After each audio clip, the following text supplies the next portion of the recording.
Hey friends, welcome back to She's At It Again. And my name's Tanya. I'm trying to be quiet because the neighborhood kids are over there. And if they hear me talking, they're going to stop. And now the dogs are barking. Hello. Huh. Okay, so I'm getting ready to make a peach galette. And what that is basically a pie with one crust. It's made on a flat surface and you just fold the edge of the crust over. So we're going to learn how to make a crust and then the filling with the peaches in it as well. Going to stay away from sugar as much as we can, use a little bit of honey maybe, but the peaches are good and sweet. They're just not super juicy, so that's why I'm kind of forfeiting these for that. Normally I say, bring me some fresh peaches and I eat those for breakfast with cottage cheese, but these just didn't have all that drippy juice that I'm really looking for, so we're going to use these in a galette. So I've called the neighbors, they're going to come have dinner with us tonight, and this is going to be our dessert. So join me as I show you how to make a pure butter crust. No shortening or anything like that. This is going to be fabulous. So much flavor to it. This will be your new favorite pie crust, I promise you. So come along as we go make a peach galette. Okay, back in the kitchen, we have our bowl, our mixing bowl. This has 1 cup of organic, unbleached, just plain flour. So use what you have, just not self-rising. You don't need all the other additives to it. So to that, we are going to add 1/2 teaspoon of salt.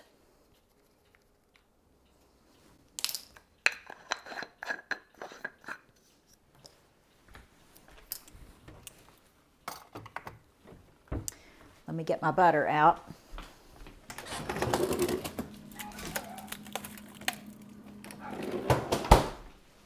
Okay, had the butter in the freezer. I better grab a fork too while I'm at it.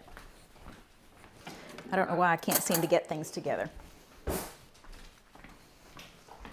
And one of my dogs is just following me around the kitchen. No matter where I walk, she's going to follow because I don't know what she's looking for, but she is right at my feet. If this camera could see her, she's right down there.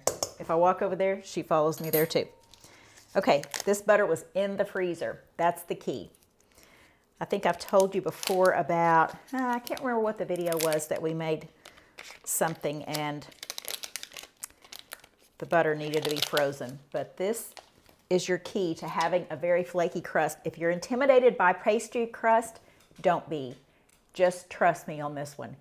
You almost can't mess this up. I say that, but I'm sure there's somebody out there that go, well, I stirred it with a spoon for an hour and it messed up. Yeah, well, it's going to. But if you follow these directions, I promise, this is so good and so easy. This will be your new favorite pastry crust, I promise. Okay, so we have 6 tablespoons of butter. It's frozen. My grater has been in the freezer as well, so it's super cold. I'm trying to keep my hands off the metal as much as I can. So these little things right here kind of keep the temperature in there. Well, I probably lost about a teaspoon of it there. So we're just going to grate this up.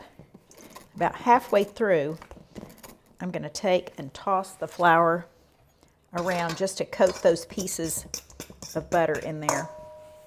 Maybe I can get this up. Good thing I just cleaned the countertop.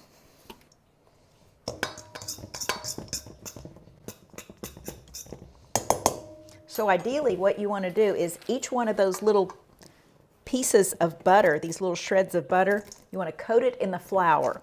We want to keep the butter in little tiny blobs, but just have it going throughout the pastry.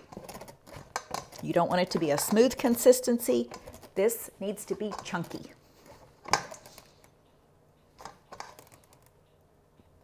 And when I say chunky, I mean chunky as in with blobs of butter. It's going to kind of have the texture of just a rough oatmeal looking consistency. That's the way I've always described it, and that's pretty accurate. If you have warm hands, you just have to work really quick.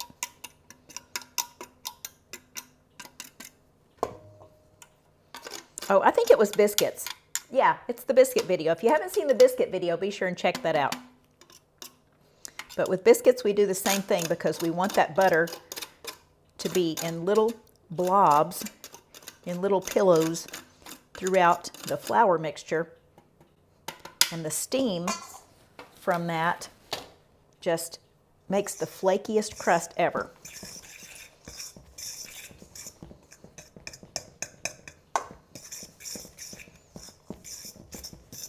All right, try to get you a good look at this. That's what this looks like. I don't know if you can see it from there. Yeah, I can see it from there. All right. Get that all mixed up. Set this aside. Next thing I want to do is add a tablespoon of sour cream.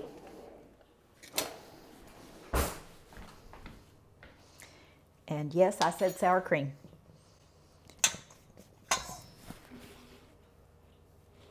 I don't know what kind of pie you're going to make with this. If you make this peach galette, that's fine. If you make a chocolate pie, just any kind of pie, you better watch it. You better make sure your filling's good, because otherwise this crust is going to steal the show. If you've ever had a store-bought crust compared to a homemade crust, you know what I'm talking about. But this is like homemade crust over the top. It is truly something with some flavor to it, which is what a lot of pie crusts just don't have. They don't have flavor. All right, kind of level this tablespoon off like this. And this is full-fat sour cream. This is not low-fat sour cream.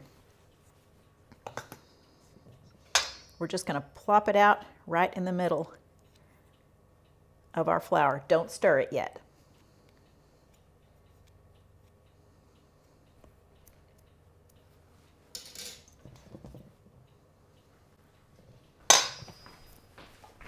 I thought I had my rag within reach, but I guess I don't. All right, last ingredient. I'll put the sour cream up while I'm getting it out.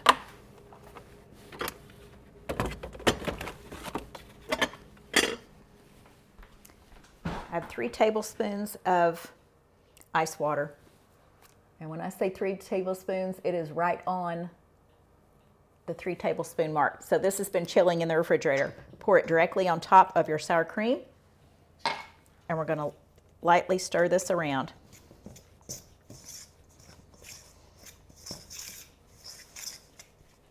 Don't think you're kneading it like a yeast bread, and don't think you're whipping it trying to get all those little lumps out. You're not trying to get the lumps out. You're just trying to get the butter mixed in with the flour around those pieces.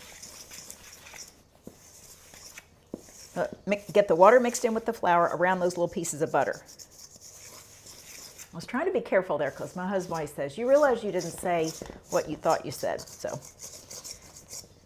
I guess my hands can't move and my mouth and brain get engaged at the same time.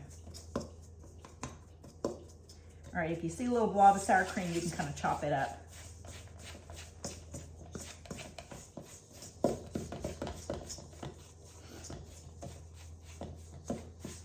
Work as quickly as you can because we want this to stay cold. I'm cleaning it off the fork, and I'm just going to start gathering it up. So what I'm doing is pressing it into a form in the center. I'll try to stand back here so you can see this.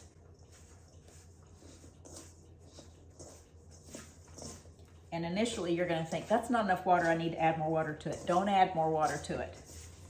3 tablespoons is sufficient for this. All right, so what you can see me doing is pressing it into a ball and then pressing everything into that ball, and eventually it's all going to come together. I'm not kneading it. I'm just pressing it all together. Kind of like if you had some Play-Doh and there was little pieces laying around and you just kind of want to stick the little pieces to the big piece. That's what we're doing with this.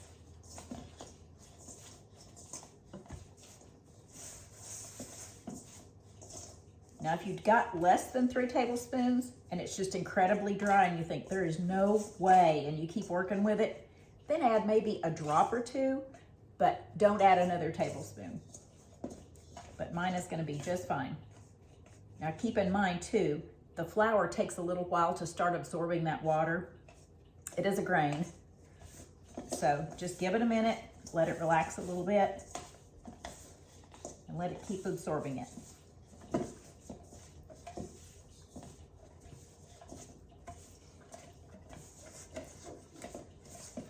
I'm not even going to clean that flour off the countertop because we're fixing to roll out our pastry on the countertop in a minute anyway, and I'm going to be adding more flour to it. So we'll just say that was intentional prep work, even though it wasn't.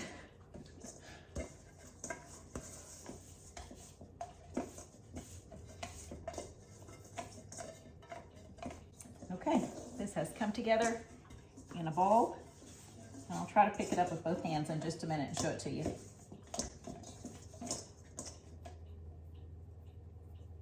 If I can get it off my fingers.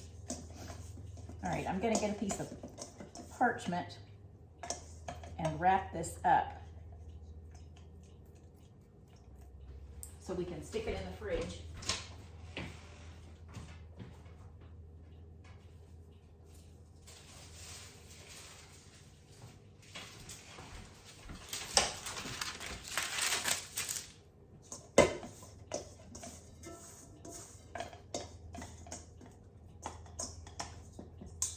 You could definitely tell the minute it starts absorbing the moisture in it because you think, oh, there is enough liquid in there.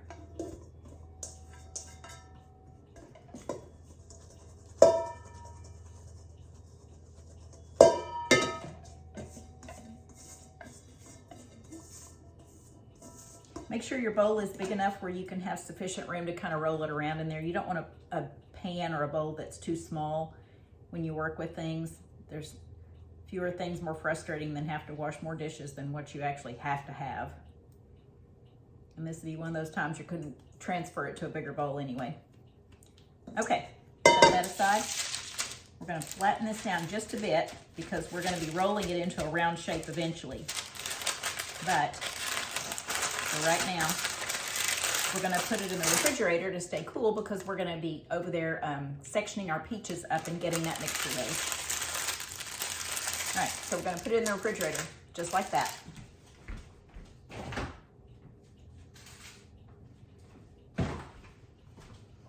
All right, let's go over to the sink and we'll start getting our peaches ready.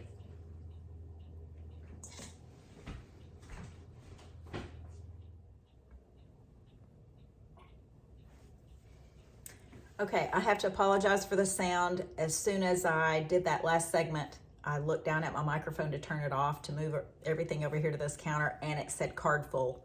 I'm not sure what that means, but I'm sure when my husband comes home, he'll go, oh, I need to empty something off that. So I'm not sure what it is. So again, I apologize for the sound not being as clear because the microphone on the cameras themselves just aren't as good as when I add a different microphone to it, an outside source. All right, so what I have here is, I have some peaches in a container over here, but I also have a half a peach because this is the one that I cut half of it for breakfast the other day, and then I decided it wasn't as juicy as what I wanted. So I'm not using that for fresh peaches. It's gonna go in a pie or something. All right, so here's what we do with peaches. I'm just gonna show you one or two of these, and then I'll slice the rest of them off camera because you don't wanna sit and watch me slice a peach. So I'm gonna show you, I'm gonna leave the skin on these. These are not the prettiest peaches. Looks like they kind of been bumped around, and they probably have. They came from a place that sells a lot of organic produce, and that's what these are, organic peaches. And they're gonna have a bug bite on it or a scratch or something like that. Not perfect, but far better, superior than having chemicals and bug spray and stuff on them. So that's what we chose. So what I wanna do with this peach is cut this center part out. This part, if it touches the seed, it tends to have a bitter taste, and you can't cook it out. It just doesn't happen. So we'll cut that off and then just slice these into some chunks. Like that. This is the same bowl we were making our pie crust in a while ago, so it's gonna be touching flour anyway, so might as well use it. Again, just slice this center part off like that. Make sure none of that blushing part in the center gets in your dessert, because it's just gonna have a taste that you probably will not appreciate in there. Sometimes I've eaten peach things and I couldn't really describe what it was I was tasting, but once I figured out, oh, it's where it touched the seed, then yeah, made sense. Okay, this has spots on it right here. I'm just gonna cut these off. Those do not scare me at all. Underneath, it's beautiful. This is probably the juicy one that I should have eaten for breakfast the other day. But I chose the one that it kind of made a sound when I cut it open, like a dry sound. It wasn't juicy enough for me. I grew up in a town in eastern Arkansas, and when I was a kid, and we had a peach shed right around the corner from our house, and we would go over there, and it was just one of the most bustling places ever in the summertime.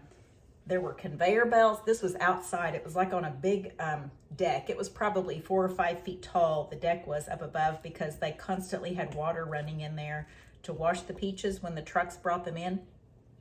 And people would come and buy them, and the ladies in their, this sounds like that I'm 100 years old, but people would come in their, you know, in their nice clothes to buy peaches at the peach shed.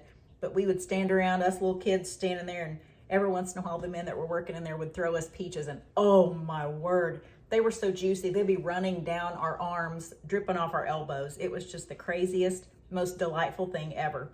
But I remember that peach shed with much fondness, but it wasn't a bustling place all year long because it looked like a ghost town in the wintertime. There's nothing going on in there. All right, with these are called freestone peaches. You have cling peaches, which just means the flesh or the peach clings to the seed, and then you have freestone, which is like the name says, it is free from that stone. These are stone fruits, meaning there's a pit in there. So you take the pit out. Again, we're going to slice this like that and cut that part away in the center. We don't want any of the bitter part in there. Okay, so now you get the gist of that. So I'll turn the camera off for just a bit, and then we'll come back when I start adding the other ingredients to our peaches.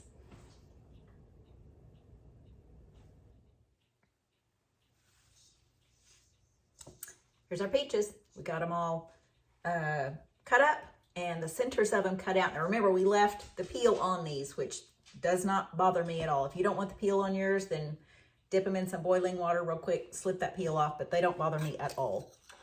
So we're gonna put a little bit of salt on these. I'd say with that much peaches, it's gonna take about 1/4 teaspoon of salt. I'm just kind of eyeballing this. Okay, so about 1/4 teaspoon of salt on there. Sweetness is only good if it has some salt to counteract it. I learned that. I don't even remember what horrible mistake I made, but I learned that years ago when making cream cheese frosting. If there's no salt in it, it's just not near as good. I can't even explain the friendship saltiness has with that sweetness. All right, this is just ground cinnamon, and I'm gonna sprinkle enough on there to where it looks right to me. I would say probably 1/4 teaspoon and you'll be good, but it really depends on how many peaches you have. I could have used 2 peaches and made a galette with that, but I think I wound up using about 5, so it's just gonna be a little heftier. But that is not, that's not to say if you have 5 peaches, you can't use more or less. It's just one of those eyeball things. So you're just gonna have to go with this as far as what your taste is. If you really like the flavor of cinnamon, add as much as you think you want in there. If you don't like cinnamon, if you'd rather have fresh ginger in there, I wouldn't say use powdered ginger. It just doesn't have a lot of flavor. Good fresh ginger grated in there would be good. You could put some allspice in there, and that's really a pleasant flavor in this too, but we're going with cinnamon, salt, and then this is date syrup. You can use honey. You can use sugar if you want to. You can use sugar and molasses if you want to, but I tend to want to stay away from the sugar as much as I can.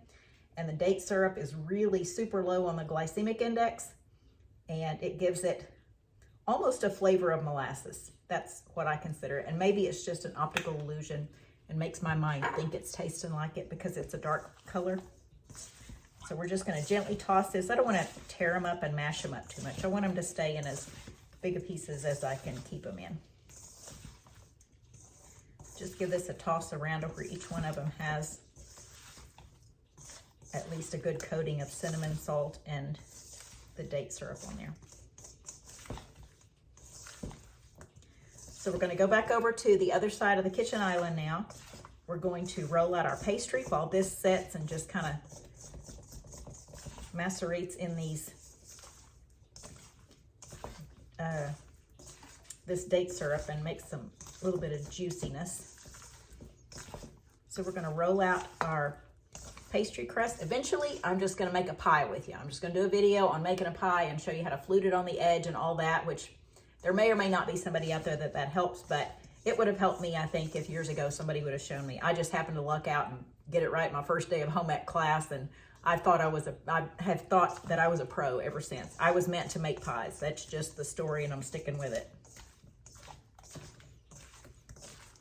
All right, so this is what our mixture looks like. Oh, I got some on my finger. That's yummy.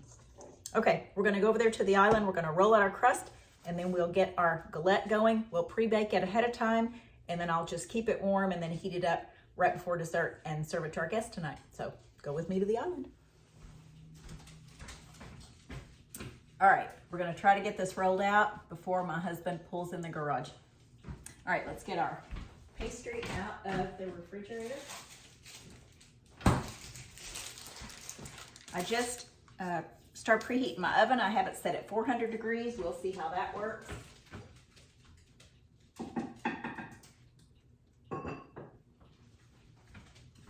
We're gonna put out a little more flour on our countertop than what we spilled a while ago.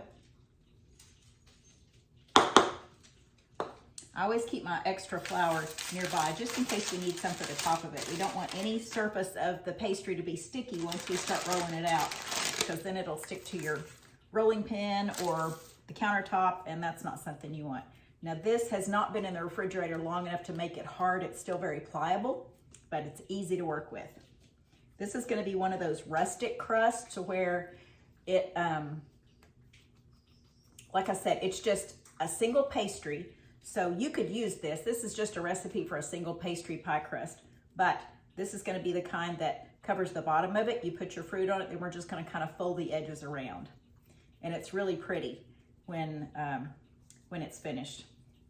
Okay, gotta let the dog out.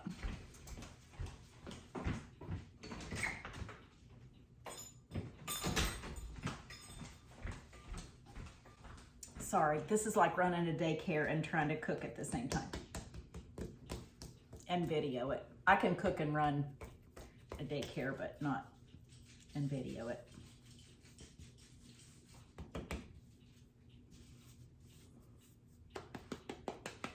Okay, want to get it coated on both sides. We're not trying to incorporate flour into it. That's just our barrier to keep it from sticking again. When rolling out pastry, what do I even tell you about this? Again, always make sure that it's not sticking to the surface of the counter. And see a little piece of it stuck on there, stuck on my rolling pin because it wasn't coated in flour.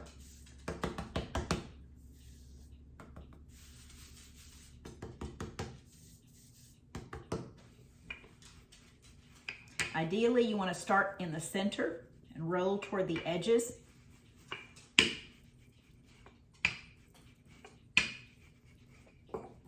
And then just keep flipping it over and turning it around. Add more flour when you need to.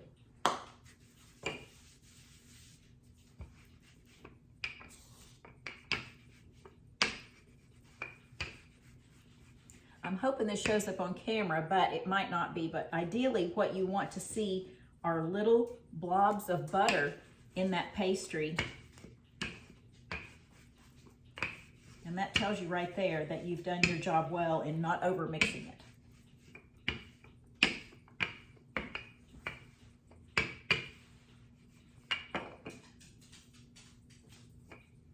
The easiest way to roll this or turn this over is to roll it up on your rolling pin.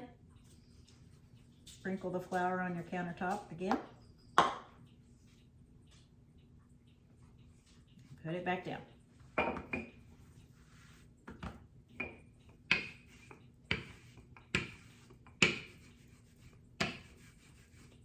I think most people are afraid of pastry because it tears and you think you can't repair it. Actually, you can, but it is one of those things that takes an incredible amount of practice, practice, practice before you get it to where you're just comfortable messing with it. And sometimes mine fall apart, and that's okay. I just don't panic. That's the difference in me and someone who's afraid of it. Mine still tears up, mine still messes up. It's still edible, but I just don't panic about it because I just know you can fix it. All right, we have our pan. This is a stainless steel pizza pan that I'm gonna put this on. I'll show you a different way to pick this up. Hope it works. Fold it in half. Fold that in half. Let's get our flour out of the way. I'm trying to get this within camera shot. I know that top camera is not, but I'm getting on the bottom one. Put a little bit of flour on our pan just so it knows the rules about don't stick to the pan. Put this pointed part right here in the center of the pan and unfold. Okay, got that?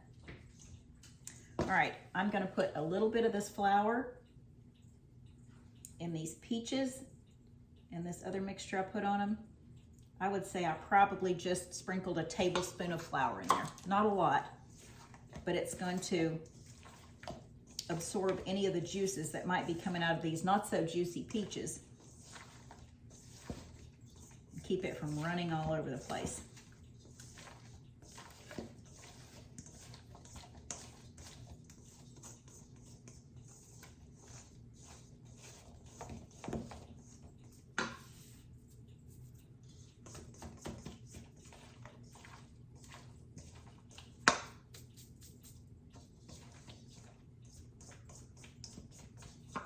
All right, I'm gonna get out an egg real quick. We're gonna brush an egg mixture on top of that. I'll let the peaches just sit there for just a minute.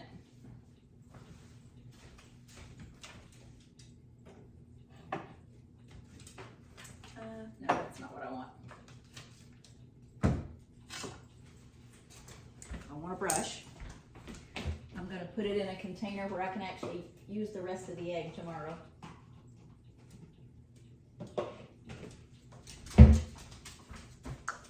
Because this won't take an entire egg to brush the top of this. What the egg's going to do is just make the crust nice and shiny, and it looks, it's worth the effort to brush the egg on there. I'll just put it like that.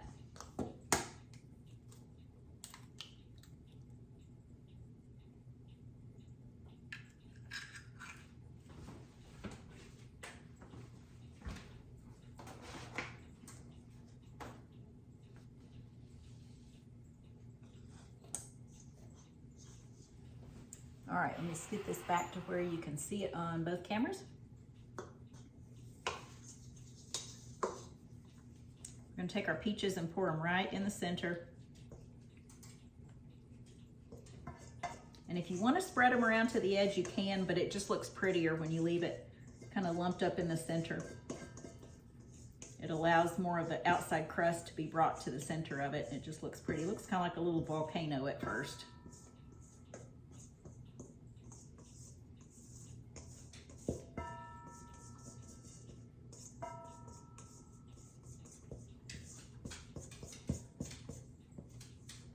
I hope y'all can see that.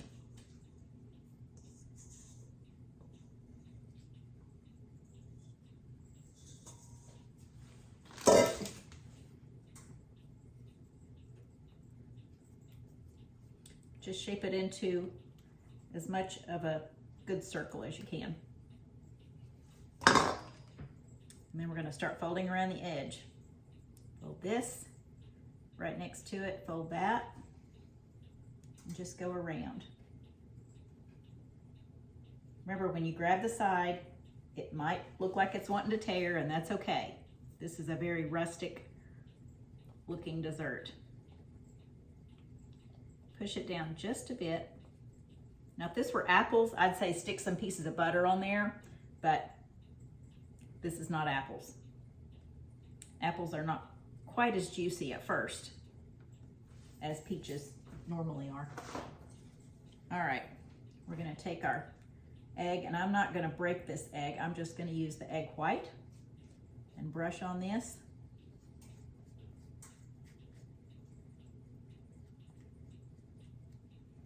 You're only brushing the crust, not necessarily the fruit. It's not going to hurt the fruit to get the egg white on it, but that's not what you're after.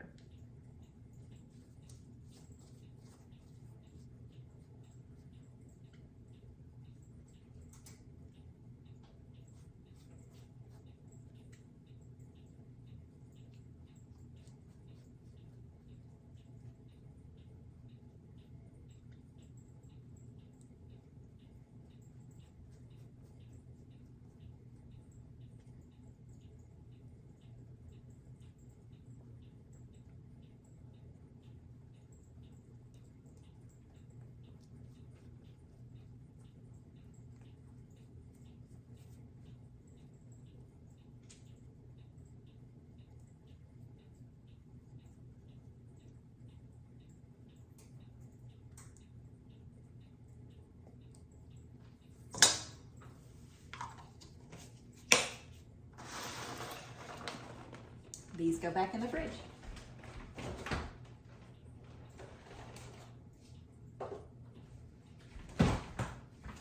Okay, now at this point, if you want to make it look really nice, you could sprinkle some cinnamon or some nutmeg or just whatever spices you want on this. If you're using sugar in the recipe, at this point now, once you have your egg white brushed on there, you take and sprinkle a little bit of sugar around the edge. That's just going to give it that kind of shiny crunch on the outside. So, all right, for now, we're going to wait for our oven to preheat. Oh, let me get you a close-up of this so you can see it. I don't want it sliding off the pan or anything, but this is what it looks like for now.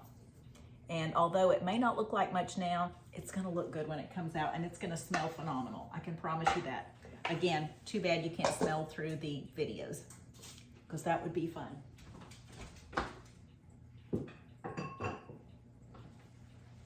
All right, when our timer goes off, or not our timer, but our thermostat goes off on our oven for it to be preheated, I'll put this in the oven, but I'll turn the cameras back on whenever it comes out of the oven and give you a look at that. So we'll be back in just a bit. All right, we're gonna get our peach galette out of the oven. It looks like it's ready. I had the timer set for 25 minutes and I added about 5 minutes to it. So I'd say between 25 and 30 minutes it should take to cook. So I'm gonna turn this off.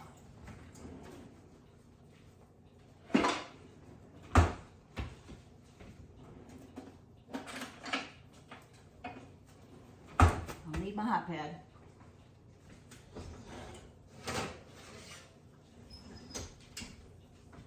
And this is what our peach galette looks like. I'll give you a look at that. I'm gonna pop this back in the oven. I'm making grilled cheese. I'm also making some soup. We're doing a different video for that, so I gotta get these cameras turned off, get my soup ready. We look forward to sharing something again with you real soon, and thanks for tuning in. Bye, guys.